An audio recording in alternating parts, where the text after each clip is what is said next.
Bonjour, dans l'épisode précédent, nous avons fait la connaissance de Kevin Soler de Virteam qui nous a raconté son parcours qui l'a amené de Google en Australie aux performances mondiales en street workout et la création de Virteam spécialisée dans la réalité virtuelle.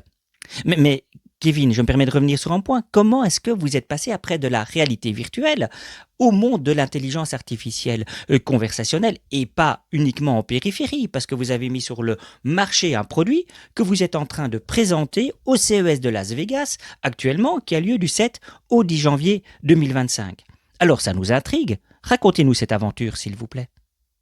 Alors, c'est une bonne question et pour ça, il faut comprendre que nous, donc historiquement, moi, avant ça, j'étais chez Google en Australie. Je suis rentré en France, donc j'ai monté Virteam. L'essentiel des équipes qui composent, enfin des personnes qui composent l'équipe en interne sont des personnes qui sont techniques. Ce que j'entends à technique, c'est assez large, hein. Ça va du UX/UI designer à graphiste, en passant par des devs front, back, etc.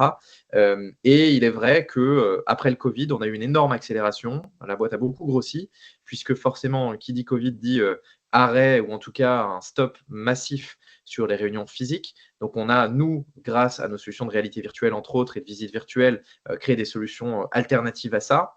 Ce qui fait que la boîte a pris un gros tournant, elle a beaucoup évolué. Lors d'une réunion avec mes équipes, ce qu'on fait assez régulièrement, je les ai sollicités en leur demandant concrètement, aujourd'hui, quelles sont les tâches de friction, qu'est-ce qui vous freine, qu'est-ce qui fait que si demain on devait multiplier par 100 la taille de l'entreprise, vous me diriez c'est pas possible. On enlève l'aspect financier, on enlève tout ça, mais je dis purement au côté humain, côté outil, qu'est-ce qui vous freine? Et là, c'est vrai que j'ai eu très rapidement, on a utilisé plusieurs méthodes, hein, notamment Kanban et autres, pour essayer de trouver ces solutions-là.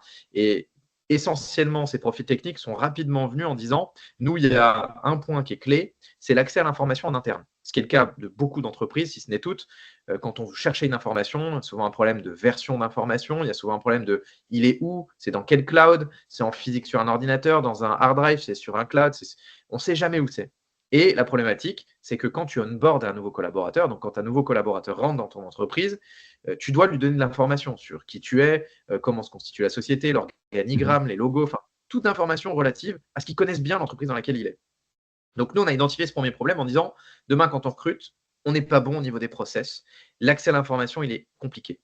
Les sales sont montés au créneau en me disant, ben nous, même problématique, quand on répond à un appel d'offres et qu'on se rend compte 3 mois plus tard qu'en fait, on avait déjà fait un appel d'offres extrêmement similaire, on ne se serait pas embêté à recréer quelque chose qu'on a déjà fait. Donc, il y a une perte de temps et d'énergie qui est absolument dommage puisque tout ça est déjà fait. Puis ensuite, on a eu les chefs de projet qui ont dit la même chose en disant, bah, nous, la problématique, c'est qu'à chaque fois, on se rebat pour dire quel outil logiciel on utilise, etc., etc. Du coup, vu que j'ai des profils tech à ce moment-là, forcément, le réflexe de tout le monde, c'est de dire, Kevin, il y a un truc qui est sous-jacent en ce moment, on remet ça il y a 2 ans et demi, l'intelligence artificielle. Je ne suis pas un technicien, moi, de base, même si je suis passionné par tout ce qu'on fait et la technique de manière générale. Je ne suis pas un technicien, donc je n'ai pas le niveau technique et la prétention de l'avoir en tout cas. L'IA arrive et je dis, bah, OK, expliquez-moi, je suis un novice, un noob, comme on dit dans la technique. Expliquez-moi ça, comment ça marche? Et là, ils me disent, bon, bah voilà, ça permet de faire ça, ça, ça. OK. Je dis, mais maintenant, je veux comprendre comment on pourrait l'utiliser pour nous. Et là, je leur laisse une semaine pour travailler un petit POC. On fait une équipe de 2 personnes, des techniciens. Par rapport aux besoins qui étaient remontés, je dis faites-moi un truc en une semaine et on va voir ce que ça donne. Et là naît Virteam Compagnon, qui finalement devient un copycat dans le bon sens et pas dans le mauvais sens du terme de ChatGPT, en se disant on a un chatbot conversationnel avec lequel les collaborateurs internes à l'entreprise vont échanger. Et ce chatbot a une spécificité, c'est qu'il ne se base que sur la documentation interne de l'entreprise. Donc, il ne va pas sourcer sur Internet, il ne va pas sourcer en hybride ou à d'autres endroits, il va vraiment que sourcer sur nos docs. Nous, on a beaucoup de choses sur du cloud, mais là, pour le cas du POC, les techniciens ont fait un système où ils avaient droppé quelques documents et ils m'ont montré ce que ça donnait. D'ailleurs, on s'est amusé d'une anecdote, c'est que, et on va y venir plus loin dans les questions, mais on posait des questions, puis à un moment, moi, j'ai sollicité une question bête sur laquelle il ne m'a pas donné de réponse, qui était qui est Kevin Soler. Donc, je voulais voir s'il savait qui j'étais. Effectivement, puisqu'il n'avait pas sur Internet, il avait zéro source presse. Ouais. Et dans les documents qu'on a mis, c'était des documents génériques à l'entreprise, ça ne parlait pas de moi. Donc là, ça a emmené une autre problématique qui était de dire, OK, quand on n'a pas les documents, comment ça marche?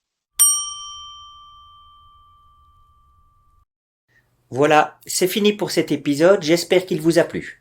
N'hésitez surtout pas en fonction de votre plateforme à laisser une étoile, un pouce, un like, à écrire un commentaire et à parler de ce podcast autour de vous. Je vous donne rendez-vous pour d'autres épisodes. Restons connectés.